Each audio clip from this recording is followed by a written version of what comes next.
We're on the same When I side. woke up this morning, I was feeling pretty dangerous. One about the past and one about the future. What's up, everybody? Welcome back to Draftvice. It is Walter. It is Harry, the Van S. One and only. The one and only. It's been we're past the combine now. We're coming up to free agency, and we're doing two more teams this week. We're doing the Falcons, and we're doing the Panthers. Right. Before we get into that, Harry, NFC how have South you been? edition. I've been very good. He's right. It is the NFC South edition. Did you get to check the combine or no? I did not this year. Yeah, it's basically they post all the stuff on the wall. It's like looking at somebody's report card, but actually watching them and take the test as well. It's like, dude, you don't. It's gonna be there later on. So it's not unless you're watching them do some of the drills. But even still, like the drills aren't always everything. The funny faces they make during the 40-yard dash. Oh. The one guy who dropped the F-bomb on a live mic while he was doing the combine. I think it was like a receiver was doing the what's it called, the Bench press. bench press. That's right. I was gonna say, yeah. The Gotta bench know that press. when you work in a gym. Yeah, there you go. So they were doing the bench press, and one guy got like to rep 15, couldn't do 16, and he just let out a large fuck.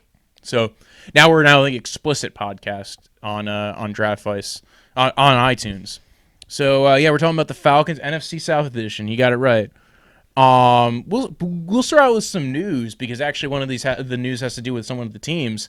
Is the Chargers traded Russell Okung to the Panthers for right guard Try Turner, which they were apparently shopping, trying to deal him out, get a pick or a player back. And so the Panthers, what does that sell you, man? It sounds like they're on rebuild mode. Yep. Especially because they were looking to sell him. They were looking to get rid of him. Good contract. Like, honestly, for the team that gets him, you're getting him at a really cheap deal because some of that deal was still Retained by Carolina. yeah, they took some. They took about $6 million in dead cap because it was the signing bonus.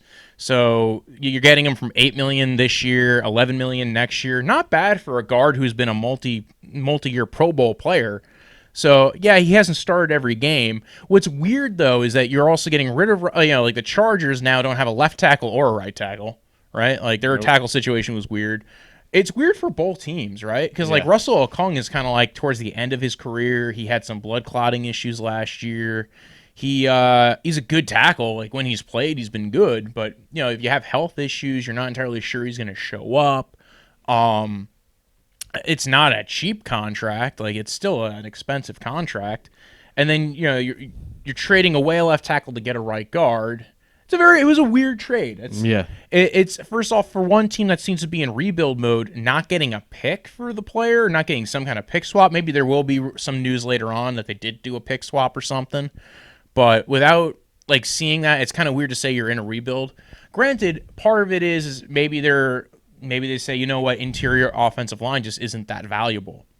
So maybe they're looking at it going, you know what, we got some good O-line guys, but we need a left tackle. We got a whole bunch of other guys. Let's get our O-line set, and maybe we'll go for a quarterback in the draft, or maybe we're going to punt it to next year. I think it's going to be like, but I think they're selling rebuild. Yeah. And it was clear from a lot of the conversations, right? It was clear from when they got rid of Ron Rivera and they hired Matt Rule. There was for the people who own the seats, who have like the season tickets, they sent a massive letter saying, hey, it's going to be a rough couple of years. Like they didn't really say that. They kind of like they worded just implied it. Yeah, they really implied it.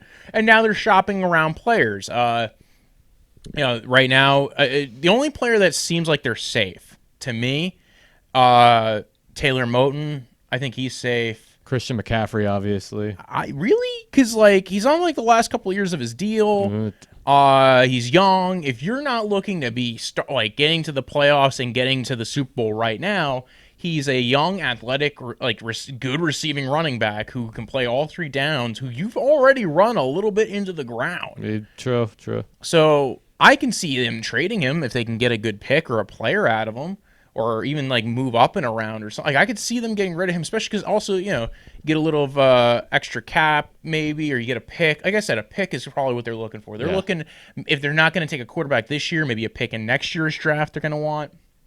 Because that's a team that's like not ready to compete. They're almost not. doing the opposite of wanting to compete. They want to they want to be like, hey, we're in rebuild mode. So it's a team that doesn't have a lot of cap, right? Yeah, like it's got about 23 million, better than the other team that's also going to be talked about on this podcast. That one, they're in a little bit of a sore zone, if you would. They got about 23, 24 million. They'll have a little bit more because Dontari Poe has his team option this year. Yeah. So, and it sounds the rumors have been that they're not going to take the option. So they're going to decline the option. He's going to be a free agent, and then they're going to get probably about an extra 10 million on their cap. So Dontari Poe now probably going to be a free agent, and the Carolina Panthers are going to have a little bit of extra spending money, about 38 million probably by that point. So, or 35 million. It's a team that's in. They got Matt Rule. They got Joe Brady. They're picking in the top half of the draft. You're trying to figure out what they're gonna do. Like clearly they're in rebuild mode. Now are they gonna trade back in the draft? Right? Like what do you think about that? Honestly, couldn't tell you. Accrue picks. Maybe they'll trade up. There's been rumors. Joe Brady, buddies with. He's the reason why.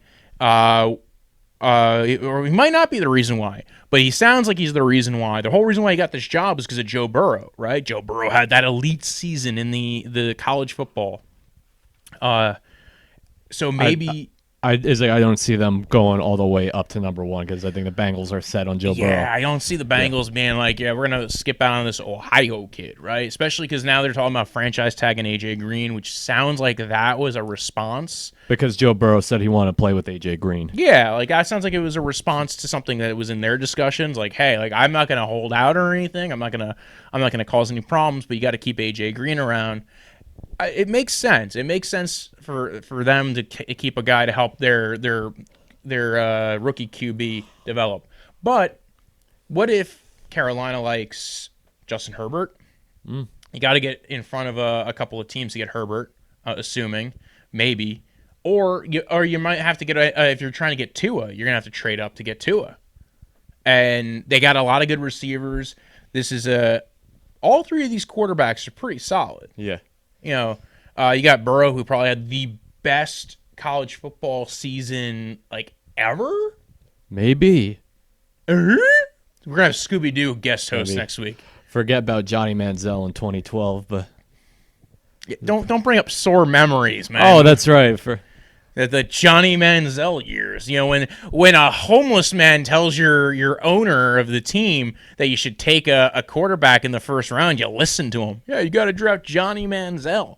No, I don't think Joe Burrow's Johnny Manziel. Also, like we saw him run a pro-style offense in the SEC against some great teams. I think he deserves to go number one. Me too. The guy who was his OC in college, Joe Brady, he's we know what his offense might look like. It's probably going to look a little bit like Sean McVay's offense.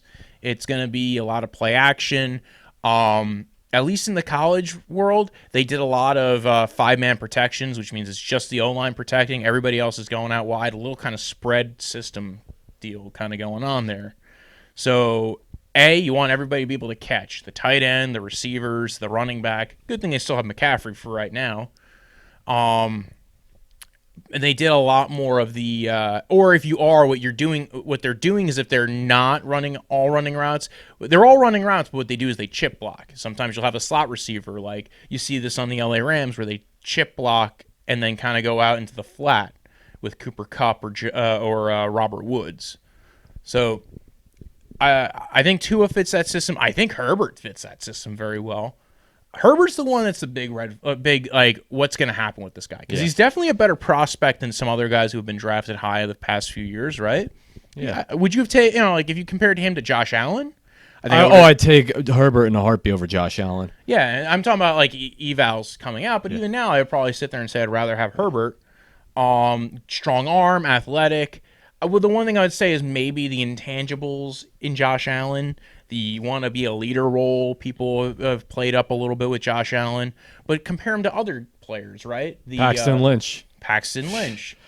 Now, some people think that he's not that alpha dog leader, But, there's different kind of leaders. You don't have to be like Carson Wentz, or even Carson Wentz is not considered a true alpha dog leader. A lot of times people were sitting there complaining about Carson Wentz's leadership, saying that he wasn't like this big alpha dog leading the locker room. But I think Herbert's an interesting question for him. I think Tua is an interesting question. It sounds like the medicals came back solid on Tua. I think with Tua, the issue is how comfortable do you feel going down the road? Multiple medical issues, right? There's been talk he could drop to the 20s or he gets drafted in the top 5. And it's about a 50-50. Like, you could literally flip a coin, right? And if the Dolphins don't take Tua, or maybe if you really want Tua, aren't you going to try and get Tua then at that point? Or are you going to be one of those teams that says, hey, listen, we're going to wait till our guy comes to us? Different methodologies for when you do the draft, right? Right. They also got a couple of guys that they can ship out, right? Not a lot. The big one, I think, is Quan Short. Yeah. If they're looking to get rid of their center, Matt Paradise, they just gave him a contract last year. But, it depends. If you're thinking like, hey, we're going to go full rebuild, full reboot, right? Then maybe getting rid of Paradise, especially because you already showed that you're not a big fan of interior offensive linemen. Maybe you get rid of Paradise, who's like in his 30s. You just gave him a deal last year. You're going to eat some money on that deal. The other guy who I think they might trade is Quan Short, right? Yeah. 30 years old, so he's definitely not part of your future. You're going to eat a lot of money on that deal. If you trade him away, it's going to probably be only a $3 million cap savings compared to, like, he's still going to be about $17 million dead money cap. That's a lot of money. But, maybe you get a pick for him. Maybe you can go ahead and get another player who you think is young and rising up. Again, I think what their game plan here is to get picks, get young players, and try to clear some cap, right? Maybe try to get the $40 million, get that to roll over. All right, we're also in that weird situation of the CBA, right? The CBA has not been signed yet. They're voting on it. I think they'll probably have till end of this week to go ahead they could have all voted yes on it by the time this gets released. Who knows? This. But I don't think that's going to be the case. Sounds like there's a lot of opposition to the CBA right now, especially by big-name players. But that's going to be a thing that holds it up. We'll talk a little bit about the CBA towards the end. There's a little bit of news with the CBA about certain owners and how they feel about it. Some owners may or may not want the CBA to be accepted. But I think that's a little bit of just trying to rumor it out there, rumor mill it, if you will. Let's get back to the Panthers, though, right? The Panthers, the Carolina Panthers. It's the big question with the Carolina Panthers, though, right? Yep. Cam Newton. Is he going to be back or not? Is he going to be back? The big question right now, Matt Rule said he's going to be the penciled-in starter for 2020. Also, the owner said, hey, everything comes down to health. It sounds like the owner is more willing to give up on Cam than Matt Rule. Yeah. I think Matt Rule knows, though, that he has to at least make it sound like he's all in on Cam up until the moment they get rid of Cam. Cam has not been healthy. He has not been healthy in quite a few years. He hasn't been the same player since 2015. Yeah, I remember that year, man. That was awesome. It feels like it was last year. And it was so 5 years ago now. I know. Oh, my God. I'm old. Dude, that was so. I remember because I had Cam Newton that year on my team, on my fantasy team. Yeah, dude, I picked him off the streets. Every once in a while, you find those good quarterbacks that just go like, "Oh my God, this is amazing!" I remember I won my league that year with Tyrod Taylor as my quarterback. Or discount Cam Newton. Yeah, pretty much. And there's been rumors to the Chargers about Cam Newton, about interest in Cam Newton. I don't know what's going to end up. Maybe that's why the Chargers are like, hey, we already have one deal with you guys. We have Tyrod. Maybe we can run a system that works for both of these guys. Yeah. Chargers, we're not really talking about the Chargers. They just re-signed Austin Eckler to a deal. So that means bye-bye to Melvin Gordon in all likelihood. I think it meant that already. His deal was not as big as what Melvin Gordon's looking for, too. Melvin Gordon's looking for a $10 million a year deal. Austin Eckler's deal is about $6 million a year. And Austin Eckler played amazing while Melvin Gordon was holding out also. And he plays a very good... he's a slot receiver. Yeah. He's a slot back. He's an undersized running back who can catch the ball, run decent routes. You can use him in multiple ways. I think they're drafting a running back this year too. Yeah. But it's good because it gives you coverage, right? You get a guy, you have him locked up for the next 2-3 years. If you want to get rid of him, after next year, you'll be fine. He doesn't have a lot of wear and tear on his tires. And meanwhile, you're getting rid of Melvin Gordon, and he's going to walk in free agency, maybe go to a team, sign a deal there, and you're not looking at overpaying a running back, making the same mistake a lot of other teams have made. LA Rams, and Arizona Cardinals. Yep. Back to Cam Newton though, right? Like it comes down to what you're getting for him, right? Like they're probably looking for a pick. What would you pay to get Cam Newton on your team?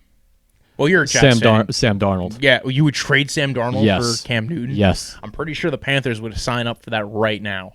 Like they would totally take that deal. I'm not a fan of that. I think if you get Sam Darnold a good O-line, which I think they're in the market for building up their O-line. Honestly, we're talking about the Jets. By the way, some news with Quinnen Williams.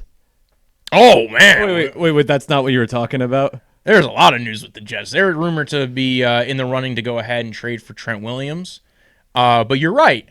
Quinnen Williams got arrested on a flight before he even got on the airplane. He got arrested at LaGuardia Airport. I wonder where he was going. He was going to LaGuardia. Not from New York. LaGuardia is like one of the 4 airports in the New York area. Just a quick question. Like, if this is like being a criminal 101, the last place you go with your gun is the fucking airport. So I think there's a question as to whether it was considered loaded, right? That's I'm a lawyer, everybody. I actually looked this up. I didn't even plan to talk about this whole thing. That and the CBA, a lot of big legal news this week with the NFL. And with New York's gun laws, it really comes down to the question of was it loaded? And I think the issue here is where it was stored. And they said, he was trying to get on the airplane with a loaded handgun.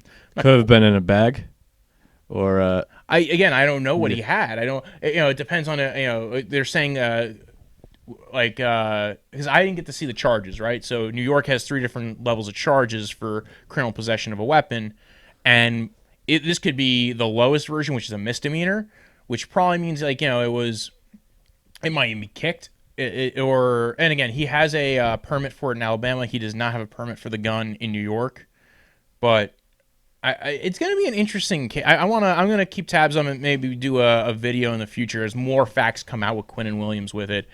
His lawyer made a statement on it the other day. He said this is probably going to get cleared up relatively quickly. I mean, I would probably say the same thing if I was his lawyer too. So, I'm not, and I do not play one on TV either. He does play one in a porno though. I did once. I was actually just the guy in the background though. It was a background lawyer in the porno. Quick question: do like porn lawyers and porn doctors get paid more than like porn firefighters and porn plumbers? We do, but it's not at the same rate. Got it. Yes. Back to we're on the Panthers, right? We've taken some very interesting, meticulous turns on this podcast. Back to the Panthers, everybody. I don't think they're going to be signing a lot of free agents. I think their deal here is getting rid of guys, right? Yeah. Like I said, they might trade Quan Short, maybe Matt Paradise. They let Greg Olsen. They actually released Greg Olsen. Yeah. A staple for the franchise for the last 10 years. It's gone now. Yep, and now on the Seahawks. Yeah. So I think I like their receiving core, right? Like DJ Moore played really well. I think he's there for the long term. Curtis Samuel, a Gettleman draft guy who I think is very athletic, very fast. Same draft class as Christian McCaffrey. I think they keep him. I think the main ones outside of Trey Turner, who already got traded, is Cam Newton, man. Yeah. Like we were talking about Cam Newton, Quan Short, Shaq Thompson. Yeah. The linebacker as well. If they're not, it depends on how they feel about linebackers, right? If you love your linebackers, you're going to keep them. If you don't love your linebackers, keep in mind they lost Luke Kuechly this year too. That's right. Forgot he retired. Yeah, they're not re-signing Bradbury either. Yeah. That was another guy who they kind of just they're like, all right, you're going into free agency as well. Like I said, I think they're trying to keep as much cap as they can. They're changing up their system. I think Brian Burns is safe. I think there's a few guys there that are safe. Outside of those guys, I think it's for sale season, man. That's it. And I think McCaffrey might even be one of the guys who they sell. And I'm very interested in this team. Like Matt Rule was it 1 in 11 or something in college football his first year at Temple, and was it 2 in 10 and 1 in 11? Like basically, his first year, each of his prior stops, he went basically less than 2 wins. Baylor and Temple. But the reason they took him is because the guy's a program builder. And what happened the following year? He was last year. He was in the running for Baylor. Was in the running to potentially be in the college football playoffs. Yeah. So right there, that shows that he does build these programs. He made Baylor better within 3 years. He made Temple better. I think that I'm interested in Matt Rule. I want to see what he's adapting to the NFL with. He brought in a lot of college guys. A lot of college guys. And that college doesn't always translate to the NFL. But I kind of like the guys he's brought in. Like I said, Joe Brady. Maybe they're going to look for maybe a more athletic offensive lineman. They're going to be running a lot more probably outside zone versus a lot of power. Again, I'm thinking draft-wise, they're going to go after guys like Jefferson. Might go after Justin Jefferson from LSU. Might go after somebody like a... who's the other one that I was thinking of? Some of the guys from, guys basically connected to Baylor, Temple, and LSU. Clyde Edwards-Helaire, guys who fit their offense and defense, who, again, I think are going to be staples for the long term. But they already, because the good thing about coming from college, right? You saw this with a lot of teams, a lot of times when you do see guys coming out of college, like when Pete Carroll came out of college, right? He had the inside scoop on certain guys. Yeah. And from being in that conference and from playing some of them and also doing the recruiting. So when you have this in-depth knowledge of the recruiting process and you get to watch these guys in games and know them, you might have a better idea of how they adapt to the NFL. I think Panthers are going to be an interesting team this year. Yes, they will. I'm not this year, maybe not right away. The real question is, can they get a candidate? If they're not going to take a quarterback, they must find a way to trade down, right? Get some picks for the following years, right? Yeah. I think, and if some guys they can maybe target in the draft, if they're looking to build up the O-line, like they just trade for Okung, maybe they're looking to fix up the right side. Again, good tackle draft. If they're looking to get some receivers, there's guys all throughout this draft they can get. If they're looking to, I know previously they've been big on the interior of the defensive line. Kinlaw is going to be there. Listen, this isn't a Gettleman draft. They're not going to just take every D tackle on the planet anymore. So I think Isaiah Simmons, man. If they're going to stay in the top 10 and not take a quarterback, Isaiah Simmons is a good pickup. A lot of people have been tagging them for him. He plays all over the, did you hit him at the combine? Ran a 4.39, everybody. I didn't put up 9 because I have to hold the mic, but it's a 4.39. This guy ran. He's fast at 230 something pounds. 6'3", he's rangy, he can play safety, he can play linebacker, he's just all sorts of athletic levels of sexy, man. Isaiah Simmons, I'm a huge fan of. I think, in my book, he's a top 10 pick. A couple of other guys who they might look at is maybe, we're looking at a different staff now. Maybe they're going to benefit, maybe they like corners more, right? Jeffrey Okudah, maybe a Henderson, getting guys who can, play coverage really well. Again, they let Bradbury leave in free agency, so they do need corners. Again, this is a team, I think. What do you think their win percentage is going to be next year? Like, how many games do you think they're going to win next year? Panthers, I'm going to go. I think they'll surprise a couple of people. I think they'll go 3-5. 3-5. I think that's perfect. I think 3-5 is perfect. I'm going to say 4. Oh, so right in the middle. Yeah, I think 4. I think 3. 3. I don't think they're going to go 0-16. I think they'll eventually get some wins. I think it's going to be like a Flores situation, right? It's going to start out really weird and then go harder. Yeah, they're going to have to play the Falcons twice a year. They're not going to be good. Who knows with the Bucs. We're going to get into the Falcons. Hang on. Don't jump down the throat. I have a higher opinion of the Falcons than you do, I think. You probably do. Yeah, probably. They got a few picks, right? Let me just pull this up. Sorry, everybody. They've got all their picks for the first 5 rounds. That's good on them. Again, I think they're going to trade down, get some picks maybe for next year, get some extra players this year. I think this is another thing where they're going to try and pull what the Miami Dolphins have been doing, what the Browns did, try to build up a team through the draft and build up with younger players and play them and build your program. The only thing is we're not going to really see guys who are free agents who they can definitely target. And again, they don't have a super amount of cap room. It sounds more like they're going to use the rollover method. So, Panthers, it's going to be a rough process, right? Hopefully hopefully it's going to be not as painful as it was for Browns fans. Just going to say. We got some good players out of it, though. We did. Let's talk Falcons, right? As I sit here crying to myself. Birds. The Dirty Birds. The Matt Ryan's friends. Dude, we were talking before about the Falcons. They don't have a lot of cap.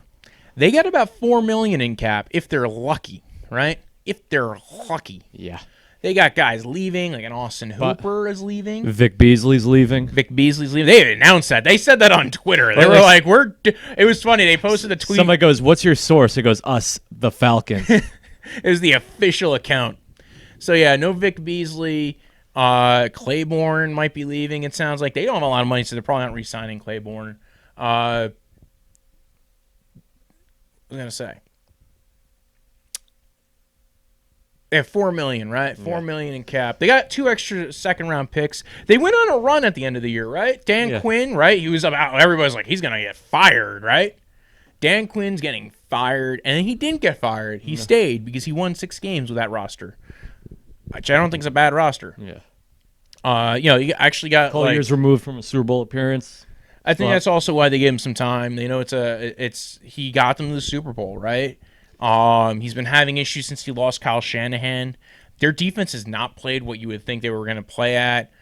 But not for nothing. When you look at their defense, right? They spent a lot on that defense. They got, they drafted pass rushers multiple times. They got Grady Jarrett, who is probably their best, is probably one of the best D tackles in the NFL. Probably at least top, tier 2, tier 1 D tackle. Very good pass rusher. He's probably what makes their defense really good. They drafted Tack McKinley. They have so much speed on that defense. Like, this seems like a team that should bounce back. They got Keanu Neal, Desmond Trufant, good man corner, and he's been a star for them. But I think he's going to be hitting his back 7 soon. His back 9. Yeah. He's getting old. He's getting up and long in the tooth. They got a few guys who they can cut, though. They can cut Keanu Neal if they don't love him, right? They got Alan Bailey, who they can get an extra $4 million out of cutting him. They've got Ty Sambrello, right? They just gave him a little bit of a deal last year, $5 million. They could save an extra $3 million from cutting him. They get rid of Devonta Freeman. Yes, the famed running back. He's still going to be a cap hit, though. That's the annoying thing with him. But decent deal to they can get rid of him. It's going to be a sad day. They probably should look into releasing him. He's a running back. If you're going to cut corners, you can cut corners at running back, especially this year in the draft, man. Yeah. Good year for running backs. We saw a couple of guys perform. Jonathan Taylor ran a 4. Everybody who I love ran a 4.39, right? Everybody's running 4.39. I think Jonathan Taylor, I don't know. I don't know if he fits what they want to do because for a while, I mean, he can run the outside zone scheme. He's a good one-cut runner. He's got speed. He's got you're not going to track him down. I think he's a good running back. He's not my favorite. Yeah. He's not close to my favorite, to be honest. I prefer a couple of other guys in the draft: J.K. Dobbins, DeAndre Swift, Clyde Edwards-Helaire, who did not do well in the NFL combine. No, he did not. He ran very slow. But so did Kareem Hunt, everybody. And if Kareem Hunt can do it, well, Kareem Hunt can do it. That has meanings in places other than football. Also, he's a really good kicker. Yes, he is. Although I have a whole rant on that. Another guy who they can, I don't think the Falcons are rebuilding, but another guy who they could cut or release or trade, Alex Mack. Yeah. A lot of money left on that deal. They can get about $8 million of free cap space from getting rid of Mack. I don't think they do it because he's still a really good center. He's the linchpin of that offensive line. They just spent 2 picks last year trying to build up that offensive line, so why make it weaker? Yeah. Right? Ty Sambrello is a backup, essentially. They got Caleb McGarry as well. He had some health issues. They drafted Lindstrom in the first round last year. They traded up to get McGarry. They traded away Mohamed Sanu during the year to the Patriots and got a second-round pick for him. Man, that is some good deal-making. And Because I like Sanu, but I don't think he was worth a second round. Especially when you have Calvin Ridley go along with Julio Jones. By the way, I love me some Calvin Ridley. I love the Calvin Ridley. Honestly, I think that was probably one of their best draft picks in the last few years. He fell to them. That was, oh my God, man. Oh, like I said, he's in that Amari Cooper phylum, man. People forget, Keenan Allen, Amari Cooper, those guys are good. They're good route runners, and they do things. This is why I'm a big Jerry Jeudy fan. I have a friend who wants to get on the podcast. I'm going to debate him on the Jerry Jeudy versus the CeeDee Lamb fight. And I think there's good arguments for both. I at least think those are both accurate debates. And there's also Henry Ruggs, another receiver. I don't know why I'm going off into these receiver rants. Especially Bama receivers talk about Jeudy, Cooper, Ridley, Julio. Yes. I don't think they're drafting a receiver. They're also drafting at 16 in the first round. That's a weird, it's a weird spot because it's who are they going to target, right? This feels like a team that's going to draft again somebody who's on defense, right? That's a team that because they just keep on not being good on defense. But it's not like they're bad on defense either. They just have a lot of speed. You think they would get I don't know, man. That's a team that I don't get. You got a defensive head coach, and it just never seems like it clicks, right? Right. And they've been through multiple offensive coordinators. Dirk Cotter is not a good OC. He is not. You know what? Dirk Cotter made what's his name? Sarkisian look like a good OC. Yeah.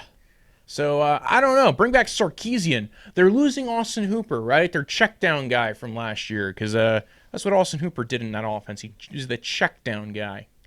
Yeah. He's gonna probably go to another team. They're definitely not gonna be able to pay him unless they're really trying to scrape together money.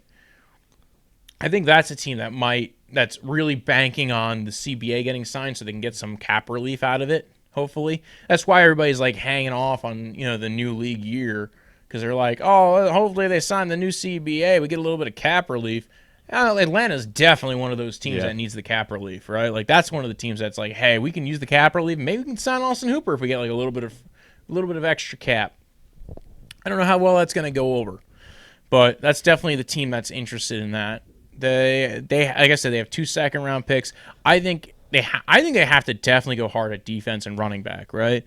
I think first round, D tackle. Well, the problem is defense is a weird thing in this draft, right? Edge rusher, there may be 2 guys Caleb Chason looks decent, but kind of a risky pick. He hasn't been really, really good. Maybe you can get an AJ Epinesa, again, a guy who I'm not super big fan of. And you're not getting Chase Young. We already know that. They're not getting Chase Young. Maybe some D tackles. Some guys they could look at are Jordan Elliott in the second round. They could look at Kinlaw in the first round. I think everybody's been tying him with Kinlaw because again, D tackle, very good D tackle. Him and Derek Brown. Everybody keeps talking about potentially to them. I don't think Derek Brown falls that far. I think Derek Brown's what's it called? His fandom, I think, is there. I think people are going to at least like him enough to try to take him higher. But again, and maybe another potential one if he slips. I think they would go all over themselves to get Isaiah Simmons. I don't think he's falling to 16. But you never know, right? Honestly, the other thing I think is maybe potentially look at getting a better right tackle. I know you drafted one last year. You trade up to the first round from the second round to get him. But it's a good tackle class. And I guess I'm just draft tackles all the time guy. They do need corners, right? Yep. Henderson, Fulton's a big one that gets tied to them, right? Fulton would be good if you had Fulton and Trufant. You just gotta get the middle to work really well for you, and then you're golden. You have a good defense. You just got to pass rush, right? Maybe blitz more. That thing you do when you add extra rushers. Maybe stunt. Take something from the Baltimore Ravens run on defense, right? So Falcons are in a weird spot, right? You think they're not going to do well next year? Not at all. Disagree. I think, right? As long as that guy Cotter's not holding them back, right? And listen, they played well at the end of the year, right? They got 6 wins. There's nothing to me. They got 7 wins this year, right? They got 6 wins after getting 1 win in 7 games. So they went on a run. They beat the Saints. They beat they're in a very high profile game. They've got a lot of good weapons. Julio, Julio's getting up in that age bracket, man. So is Matt Ryan. So is Matt Ryan. Matt Ryan's a quarterback, though. You don't always worry about that too much. Although you never know. Yeah. You never know. Might be time to X out on that Matt Ryan game, but I don't think they're in the spot to get a new quarterback anyway. Not in the first round. Yeah. Maybe Jake Fromm falls to like the third round. We'll see. That might be a good move. Or second, even like the second round pick. Maybe take Jake Fromm. Jake Fromm from State Farm. That's actually his Twitter handle. Really, Jake Fromm. Oh, Jake from State Farm. Yeah. That's a Hall of Fame of Twitter names. Yeah, right. There you go. I'm a big fan of them trying to take a running back in this draft, especially like I said before, a lot of good running backs. Yep.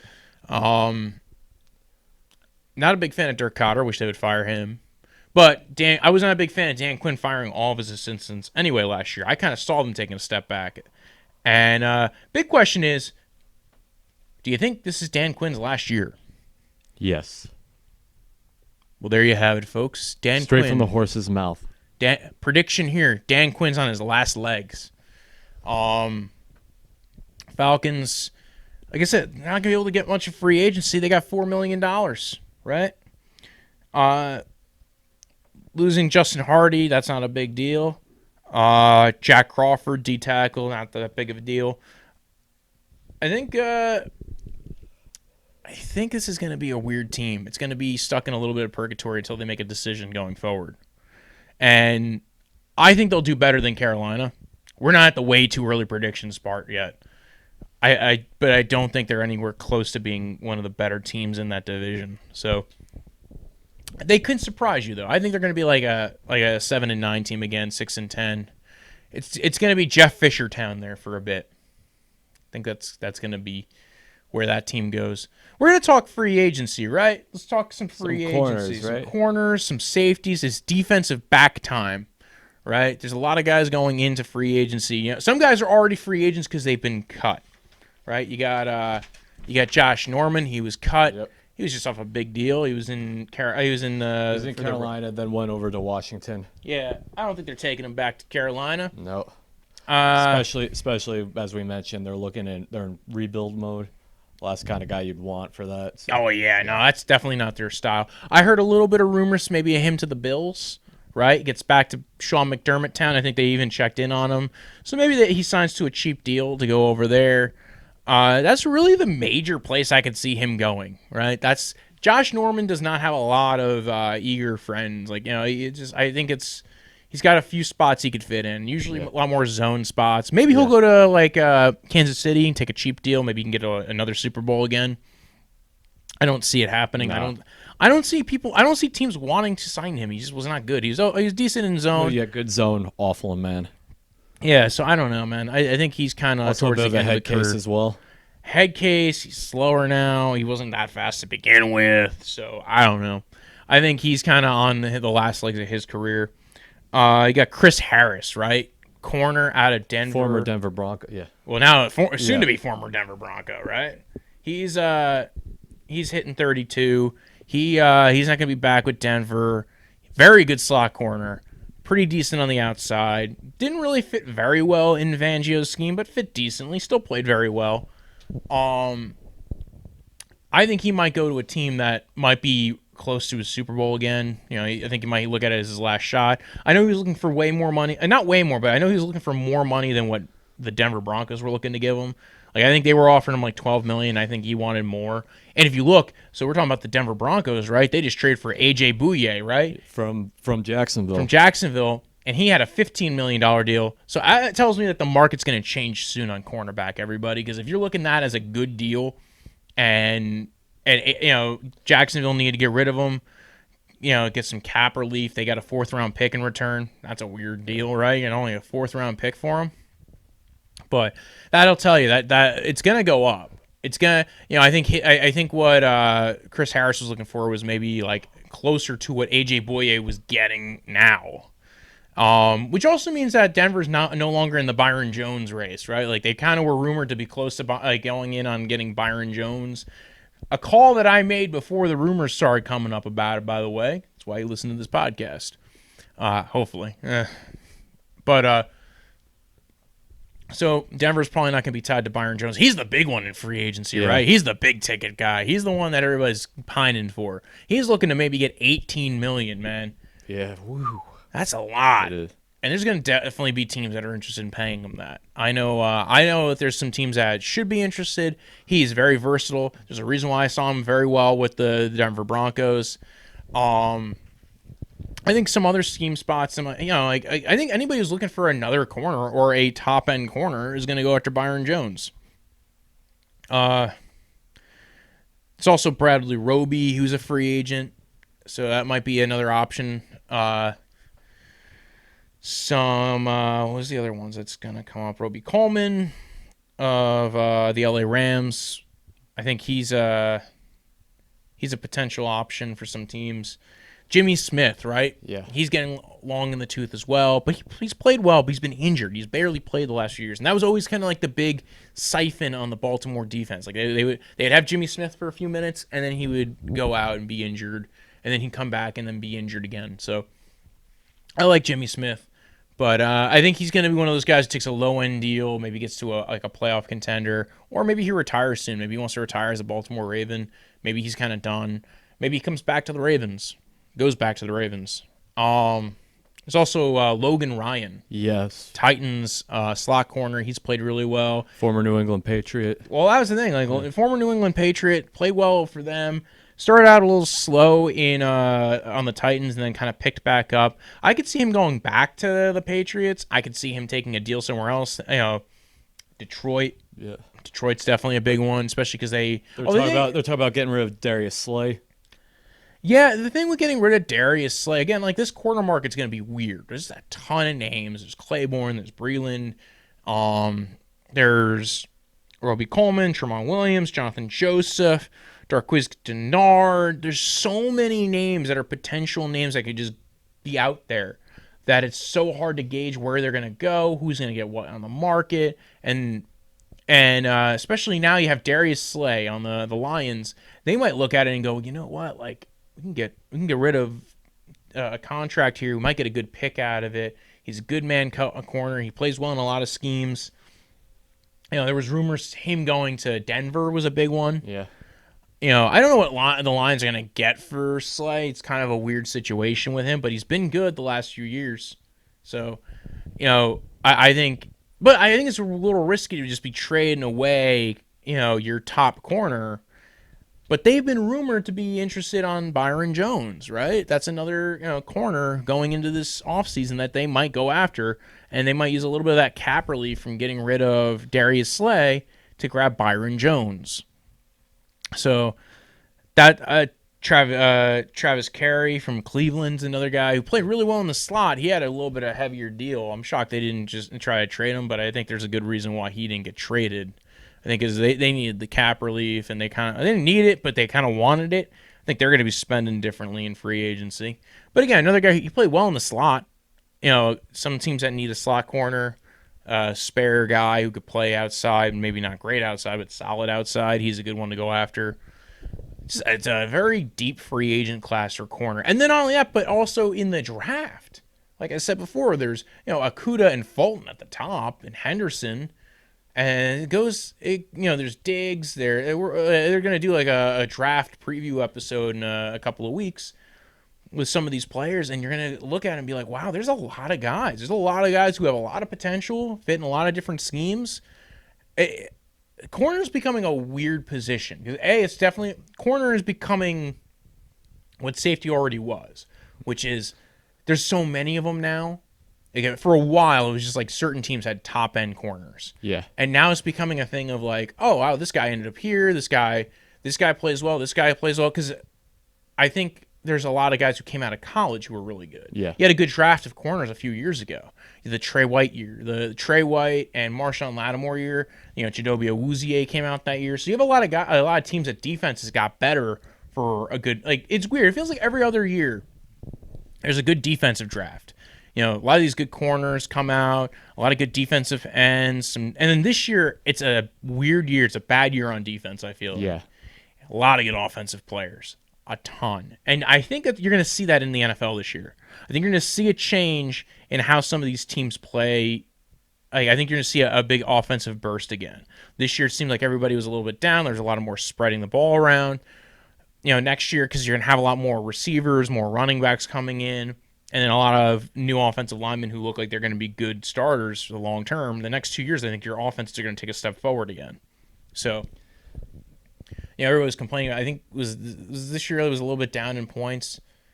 Scoring. I just think it's a cycle. Like, you get new guys that come in, and especially defensively, I think you could scout them better on defense sometimes. You could see what guys are going to be really good coming in, and corner is one of those positions where it takes a little bit of time, but you can kind of see what they can do really well. I think, especially the top end guys. And again, like, a lot of the free agents have been out there. Like, safety is like one of those things that's scheme specific as well. So now teams are figuring out like what they need for their schemes, and they're going, all right, we'll go with these guys. It's a very interesting position group this year. And then safety. Safety's another weird one. Safety's a weird one in this draft. It's a weird one in general. Safety's the hardest one sometimes to predict in the draft too, right? You had like Derwin James who falls to like, second half of the first round, where a lot of people would have been willing to take him top 10. But it comes down to need. It comes down to scheme fit. You have Tony Jefferson who just got released. You have Malcolm Jenkins, Devin McCourty. And then back to the cornerback thing, Prince Amukamara, just got released by the Bears. I think he could easily go to Denver. Oh, hell yeah. It's going to be an interesting year for some of these for some of these position groups. And some guys are not going to get a lot of money, but they're going to play pretty damn well. Now, hopefully, they're going to get more money because of the CBA goes up. There's something about just the design of the NFL, right, where the top end guys get most of the money, and then you try to fill out your roster in other spots. It just feels like that's the thing of the NFL.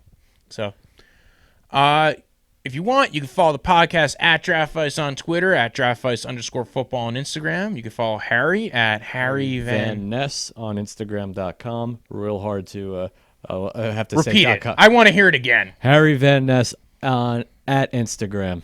On Instagram and at Instagram. Yes. Say it one more time. At Harry Van Ness on Instagram. On the Instagram, yes, really? On the Instagram. He's on Instagram, everybody. You can follow me at Draftvice on. You can follow me at Brojo Death Punch on Instagram and Twitter. And like I said before, you can follow the podcast, on the podcast accounts, Draftvice and _football on Instagram. Also, like you're watching this on the YouTube, or if you're not watching on YouTube, you're listening to it. Go on YouTube, find it, like it, love it, gotta have it. Leave a comment or a review.